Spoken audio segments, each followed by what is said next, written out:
the 16th of December 1944. Losheimergraben, Belgium, 6th Panzer Army Sector. The forest is black against first light. Snow squeaks under boots. Headlights glow dull through fog. Engines idle low, then rise, and a pair of jeeps with white stars rolls past a shattered waymarker and into the mazed road net behind the American front. They look right, olive drab, jerrycans lashed tight, canvas flapping, a corporal in a mackinaw hunched over the wheel. A sergeant rides shotgun. They do not speak much. When they do, the words are careful, clipped almost too correct. They check a map, slide a gloved finger along a thin line that bends west toward Malmedy Stavelot Trois Ponts. The signs point another way. That is the point. Operation Greif begins in the half-light. SS Obersturmbannführer Otto Skorzeny's Panzerbrigade, 150, has been pushed forward under 6th Panzer Army, the field army commanded by SS Oberstgruppenführer Joseph Dietrich.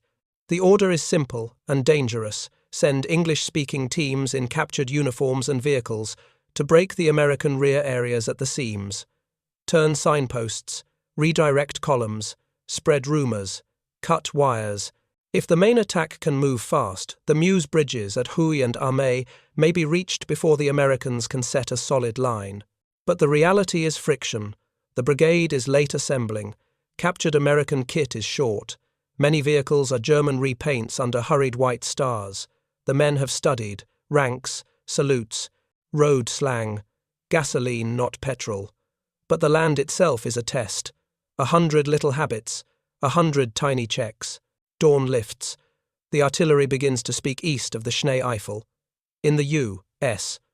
1st Army Zone under Lieutenant General Courtney Hodges, traffic thickens along secondary roads.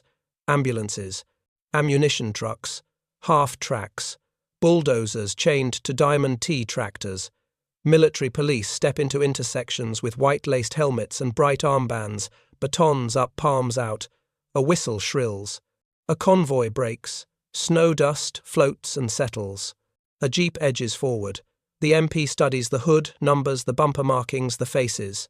He sees the right boots, the right webbing. He hears the right courtesy, sir, and yes, sir. He waves them through, and they drift a battalion of field artillery one village off route, with a single hand signal and a friendly correction. It is that easy at first. A signpost swings on a nail. A truck column goes left instead of right.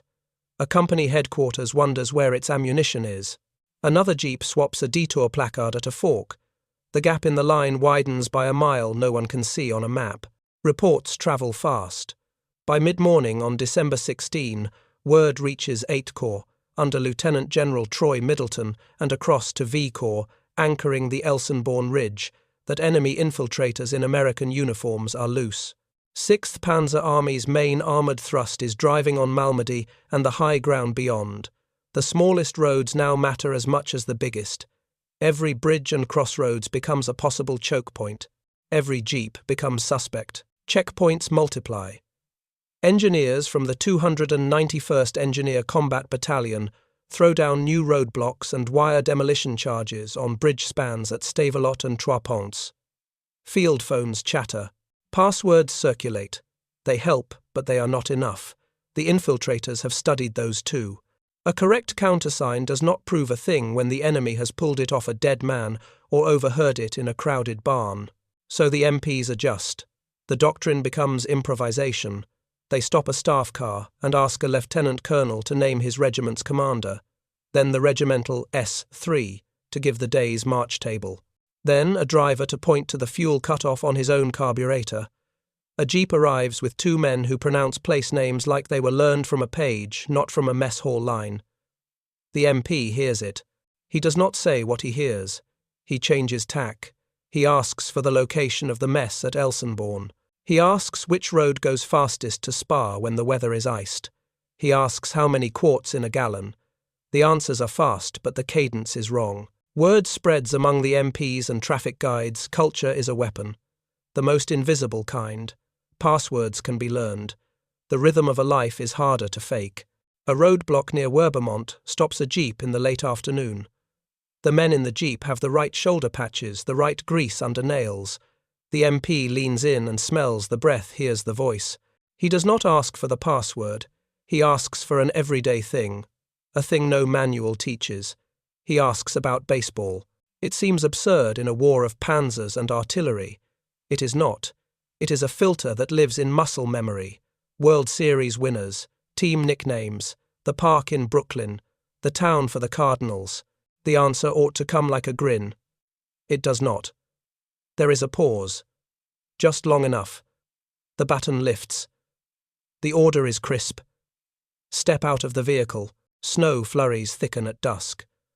The Battle of the Bulge is only hours old, but the rear areas are already a field of traps and tests.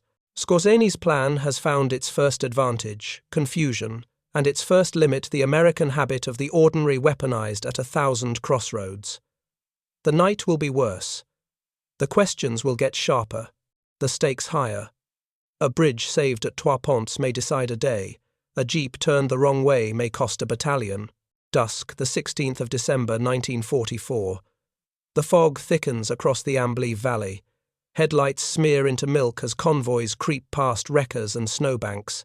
At every fork an MP steps out with a white baton glove up, palm flat, breath steaming. The orders have just changed. Rumours of enemy jeeps in American paint have turned from campfire talk into operations. No vehicle passes without a face check, a unit check, a question that is not in any manual. On the Elsenborn roads, the 291st Engineer Combat Battalion rigs, spans with TNT, and pre-places cribs of timbers against ice. Lieutenant Colonel David E. Pergrin walks the line, listening to reports of misdirected columns and switched signboards, then sends more men to the Trois Ponts bridges, because a single wrong turn there could open the centre of the sector. The engineers and MPs now work as one machine block, verify, pass or pull over. It is slow. It is meant to be slow. The first day of the offensive is ending, and confusion is a weapon both sides are trying to sharpen. The Germans push their luck where the lighting is worst. A jeep with fresh white stars drifts up to a checkpoint near Werbermont, with two men in Mackinaw's helmets, netted faces slack with travel. Their papers look right. Their countersign is right. Their story of a supply run to Spa is almost right. The MP holds them in a long pause. He asks for the name of the regimental commander. They say they just left. The driver answers a name from a week-old rumour. The MP nods like it fits, then leans in with something that any GI should know without thinking. Baseball. Who won it last year? Where the Cardinals play. The answer does not come like a grin and a quick shrug. It comes 4 seconds late and with the wrong cadence. That is enough. Weapons come up. The men are separated, searched and led away. The roadblock resets harder now. The word passes down the line, passwords can be stolen. Habits cannot. By midnight, the trivia spreads faster than the countersigns. MPs ask for middle initials, hometown street names, the way a stateside radio man says gas, not petrol. They ask which side of the road a stateside driver takes in a blackout. They ask about the Brooklyn Park with the left field wall everyone complains about. Behind each question is the same idea. The enemy can learn a phrase but not a lifetime. A few hours later, another jeep is waved over outside Awale, and the questioning goes from unit to ordinary in 3 beats, chow hours, stateside, highway numbers, and then the World Series in 1943. The right answer is Yankees. The wrong answer earns a ride to a rear cage. The technique sticks because it works often enough in the noise and fear of the first night. Sunrise, December 17. Reports of infiltrators now sit in the same binder as reports of armoured spearheads. In the 1st Army rear, even senior officers are stopped at wire and hay bale blockades and told to prove who they are without papers. One famous incident becomes checkpoint folklore within a day. A military policeman demands the capital of Illinois from a very tired lieutenant general. Springfield comes the flat reply. The MP, certain that it must be Chicago, holds him anyway, until a superior clears the scene. It is a small humiliation that says something larger about the new reality. For 48 hours, culture checks and human judgment weigh as much as unit stamps and bumper codes. The German side feels the squeeze. Panzerbrigade 150 does not have enough real American vehicles, and the repaint jobs do not survive the second glance at dawn.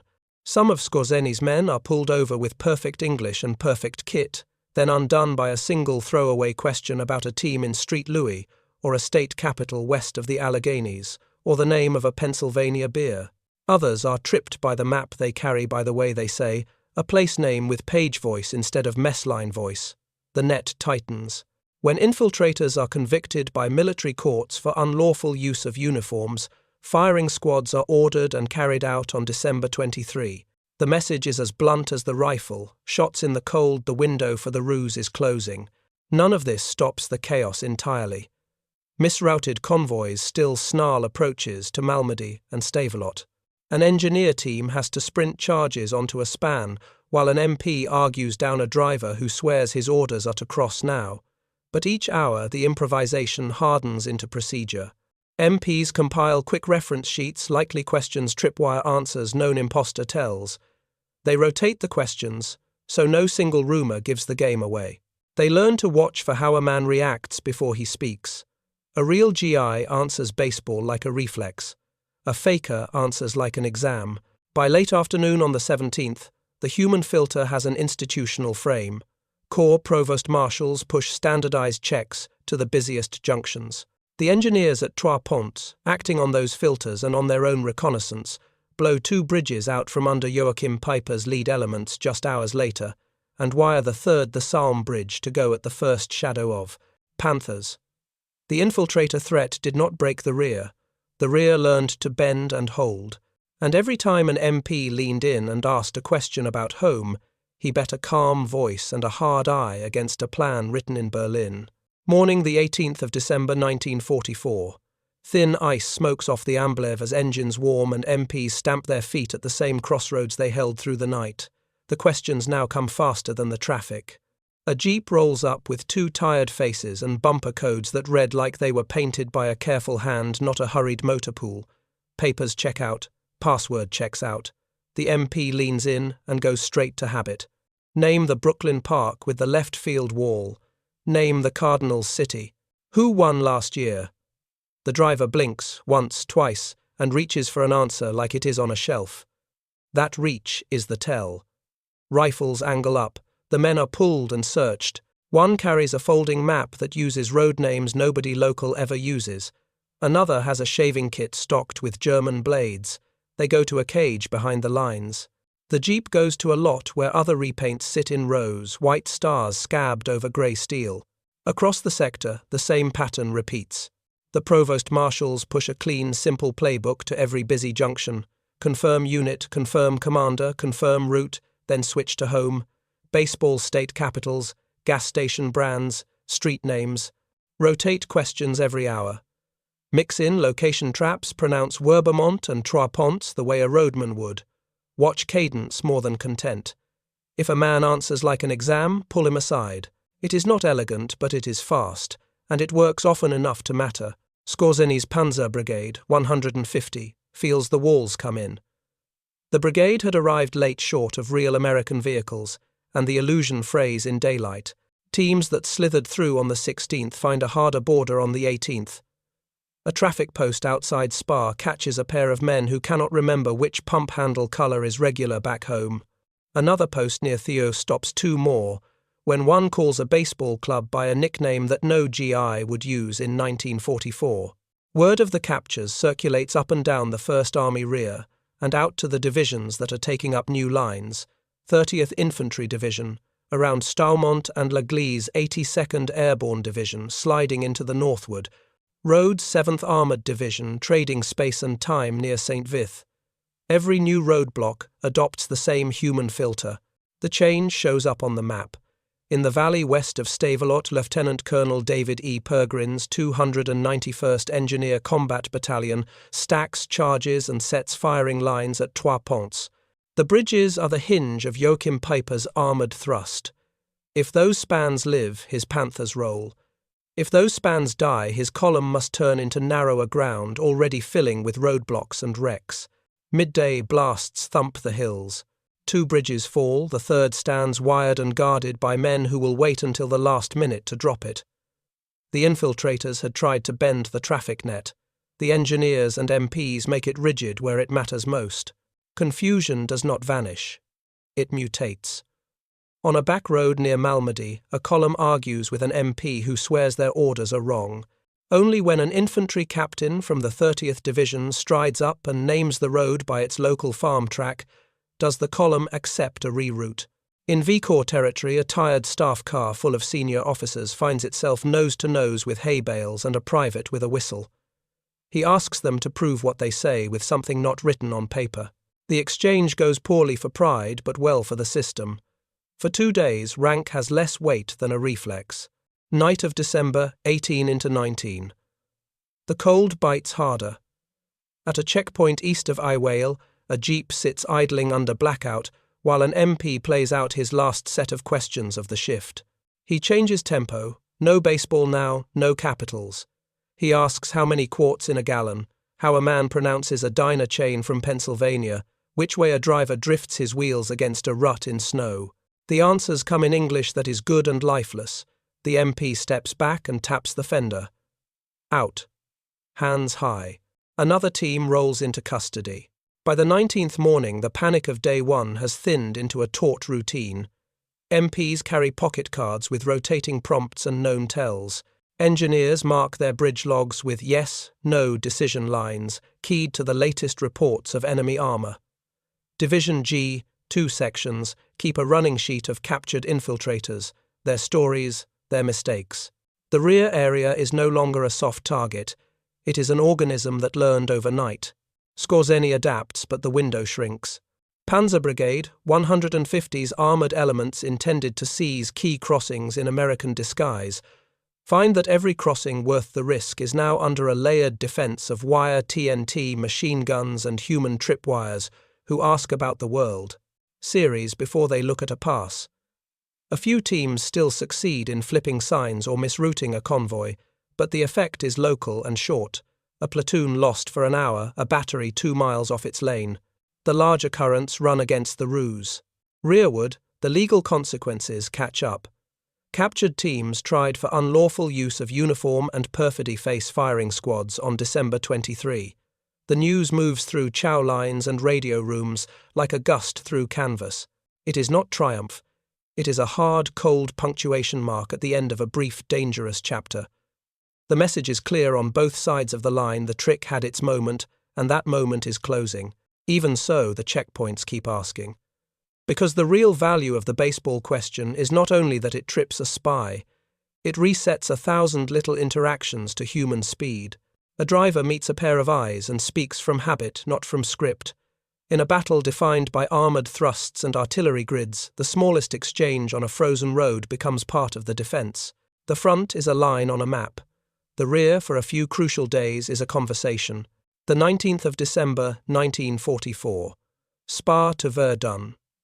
The rumour moves faster than any column. German commandos in American uniforms are hunting a single target. Supreme Headquarters Allied Expeditionary Force tightens its own perimeter and orders General Dwight D. Eisenhower to remain under guard. Couriers are rerouted. Convoys that once flowed past Spa now stack up behind more wire, more hay bales, more white helmets. The sense is not panic, it is compression. The rear area shrinks into hardened nodes connected by roads that feel like tunnels. At crossroads north of Stavelot, an MP halts a staff car whose occupants are certain that their insignia will speak for them. Not today. The private with the whistle keeps his hand up and asks what he has been told to ask ordinary things fast. The capital of a Midwestern state. A World Series from 2 years ago. The street where a divisional post in Tennessee sits beside a rail spur.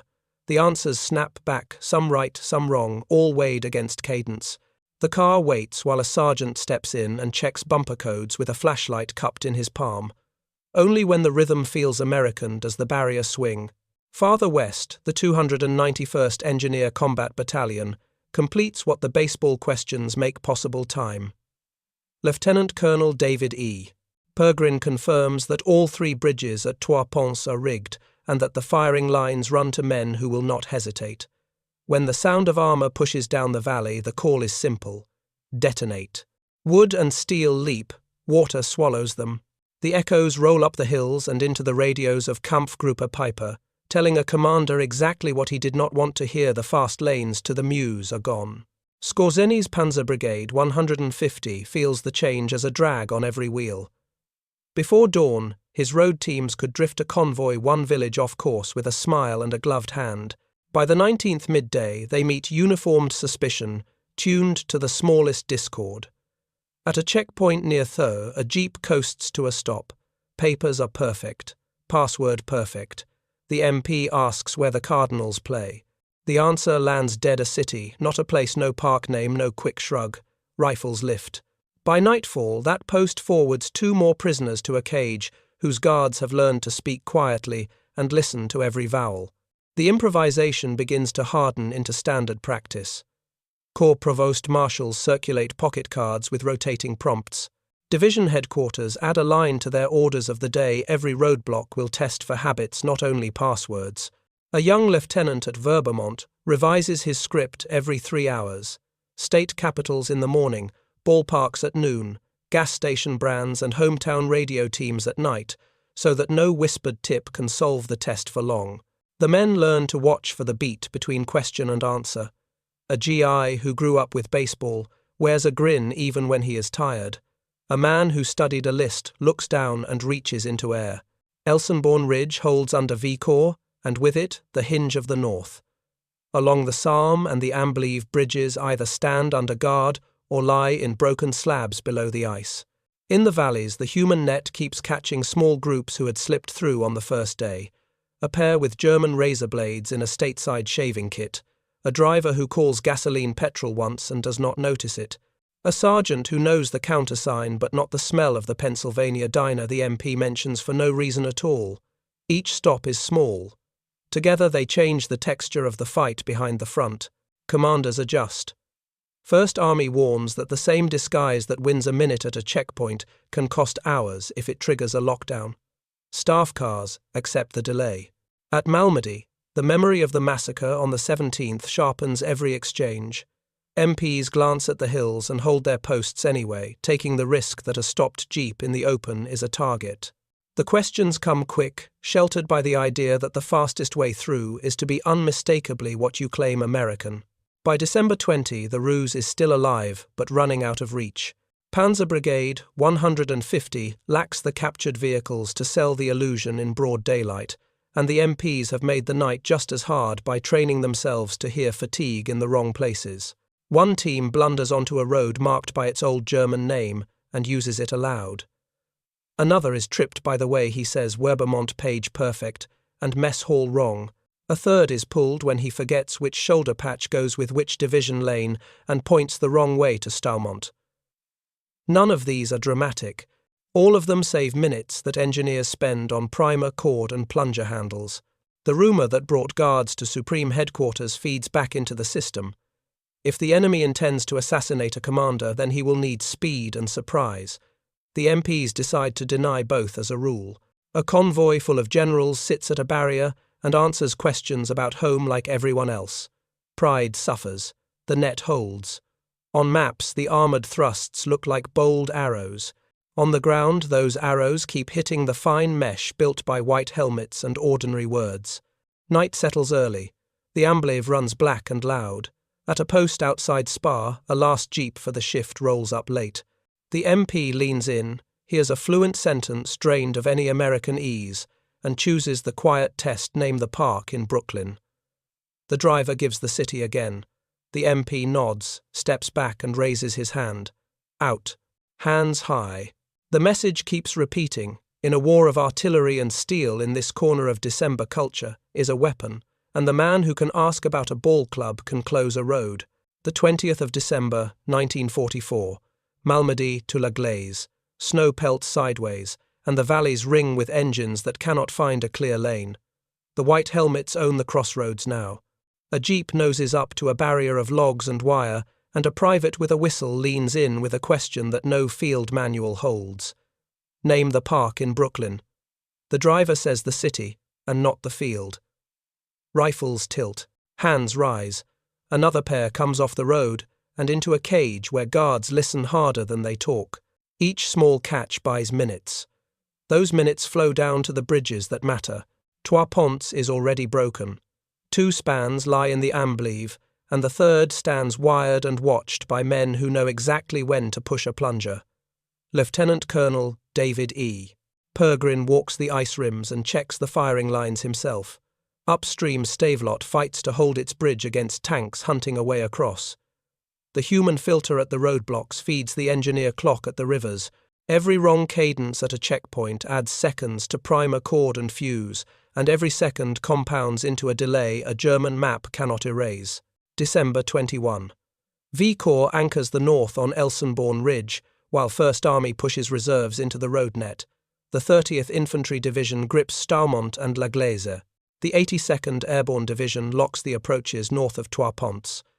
The 7th Armoured Division trades ground for time around St. Vith. In between these larger moves, the rear keeps grinding on the same simple math. A staff car full of brass idols in the cold, while an MP asks about a Midwestern capital. The answer lands right, but the pause is wrong, and the car sits until a second set of checks clears it. Rank rankles. The system holds. Skorzeny feels it in friction. Panzerbrigade 150 was meant to seize crossings in disguise to open holes for armour to pour through. Daylight and repetition kill the illusion. Repainted stars fool a glance. They do not survive a minute. English learned from paper crumbles under a throwaway question about hometown radio teams and diner names. Some teams still flip a sign or misroute a convoy, but the effects are local. A battery delayed an hour a company sent around a longer loop. The wide currents run against the ruse. The more the enemy tries to sound American, the more the Americans teach themselves to listen like locals. December 22. In the dark outside Spa, an MP changes tempo. He drops baseball for a shift and goes for street corners, gas station brands, a Pennsylvania diner chain, the way a stateside driver drifts a wheel against a rut. The answers come clean and bloodless. That is the tell. Out. Hands high. The pattern repeats across the rear. Pocket cards circulate with rotating prompts. Bumper codes are checked against real orders of march. The cadence test becomes habit. The habit becomes doctrine. Frontline maps start to show the downstream results. Joachim Paper cannot force the Amblève where he planned. The valleys west of Stavelot turn into choke points, littered with burned trucks and abandoned half-tracks.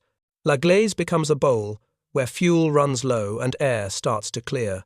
Every hour that armour burns sits atop a pile of small roadblock victories, where a corporal with a flashlight kept his hand up a little longer and asked one more question about home.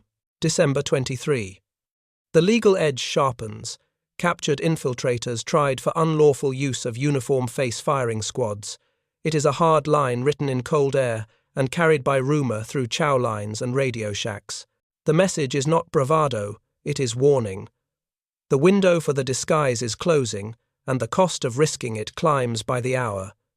In the same day, weather breaks enough for fighter bombers to begin to work the roads.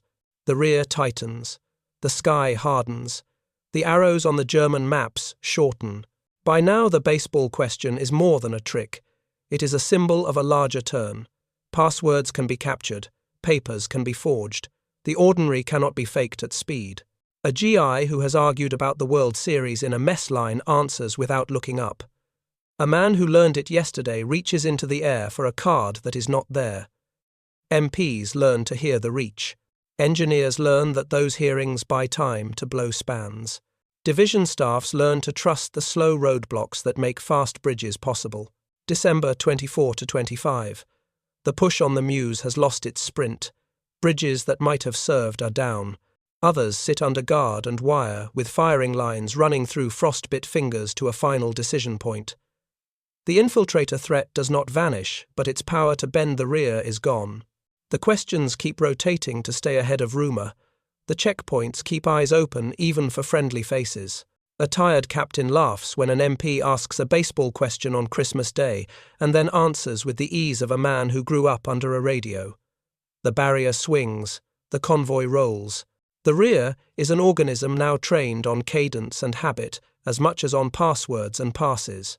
What began as a shock on December 16 has become a routine on December 25. The routine is what wins at the back of a battle, defined by armour and guns at the front. The infiltrators crossed in darkness and spoke good English. The MPs answered with ordinary talk and steady hands. Bridges fell when they had to fall. Roads closed when they had to close. And the question that sounds like small talk turned out to be a gate that no stolen countersign could open. The 26th of December, 1944. L'Église sits in a bowl of snow and burned steel. Fuel is thin. Radios carry more bad news than orders. The roads that were supposed to run west to the Meuse have been cut and choked until they are only lines on a map. Joachim Peiper's column has fought to the rim and found nothing but blasted spans and roadblocks run by men who ask quick questions and wait for cadence. Every hour another vehicle dies of cold shellfire or empty tanks. To the north, Elsenborn Ridge holds under V Corps. To the west, bridges along the Amblevé and Salm are either rubble or guarded by wire and plunger. The rear area that looked porous on December 16 has stiffened into a mesh of checkpoints, pocket cards and habits. An MP in Spa leans into a staff car and asks about a ballpark without a smile. A driver answers like a man remembering a childhood Saturday. The barrier swings. The next car hesitates and reaches for the answer like a note from class. Hands up. Out. The rhythm is now policy. Daylight exposes the disguise. Panzerbrigade 150 cannot pass a daylight scrutiny that lasts longer than a minute. Repainted stars chip. Hood numbers smudge. A place name comes out of a mouth the way a page teaches it, not the way a mess line does. Teams that slipped through in the first shock are caught coming back tripped by a diner chain in Pennsylvania, a gas station brand in Ohio, the park in Brooklyn, that any GI can name without thinking. The cages behind the lines fill in a steady trickle. Courts convene. The message from December 23 stands cold and hard. The window for the ruse has closed and the penalty is final. December 27. In L'Église, the choice narrows to two lines, hold and be surrounded or run on foot. Paper orders the breakout. Crews punch holes in fuel tanks, spike guns set charges, fires lick along steel. The night swallows columns of men moving east through woods and farm tracks. Behind them sit panthers without fuel, half-tracks with scorched interiors, and a village that will be a museum of the failed dash.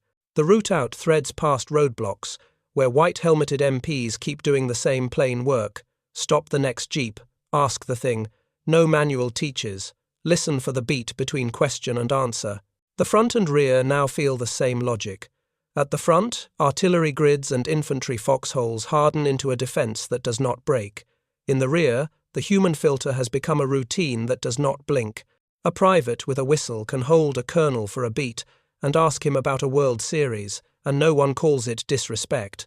A corporal can wave off a convoy and send it around the long way, because the short way is mined and wired, and no one calls it delay. The discipline is tight because the price of one wrong pass is a bridge blown at the wrong hour.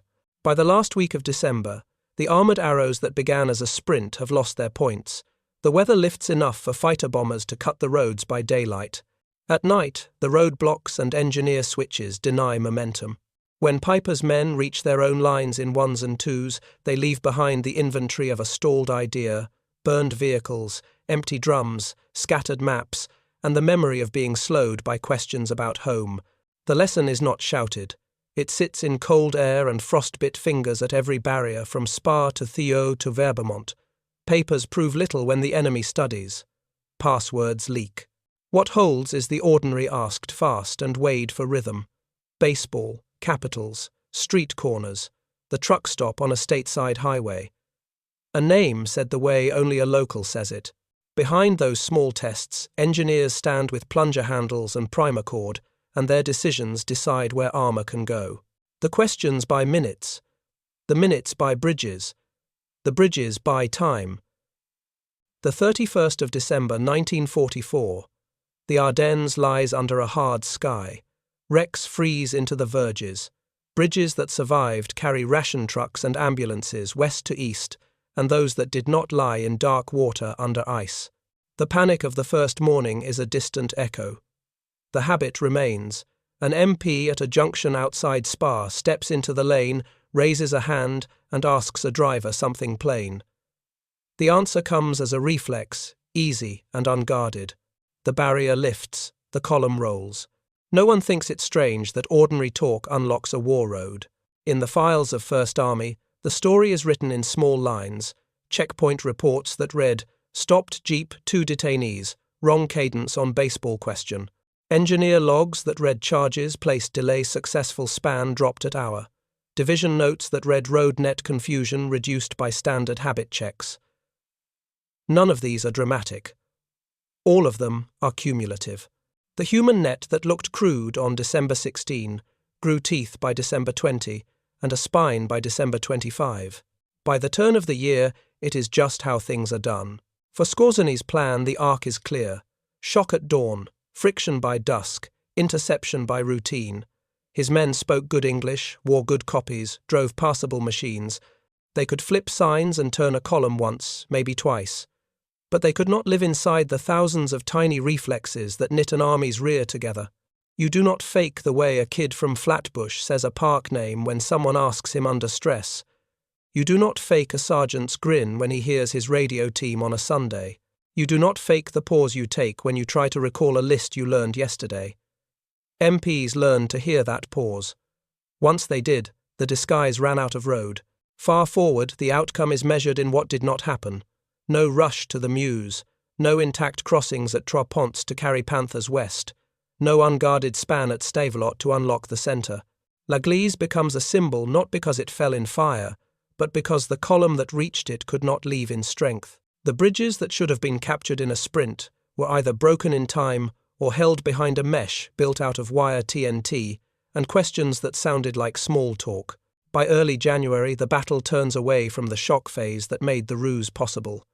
Units settle into counterattack lines, weather clears, and air power returns with weight. The story of the infiltrators becomes checkpoint folklore, and courtroom record a few days of chaos, a series of captures, a handful of executions under military law, and a caution carried in pocket cards for the rest of the winter. The lesson travels farther than the Ardennes. Intelligence schools and provost offices file it under recognition that is more than a password. The men who stood in the roads remember it in simpler terms. A winter of stopping jeeps in the dark and asking about home. Cold feet on black ice. The taste of breath through a scarf while you watch for the reach into empty air. The sound of a detonator thump rolling down a valley while someone on a radio says a bridge is gone and the road is held. Ordinary questions asked by steady hands. In a war of tanks and guns, that is what sealed a seam.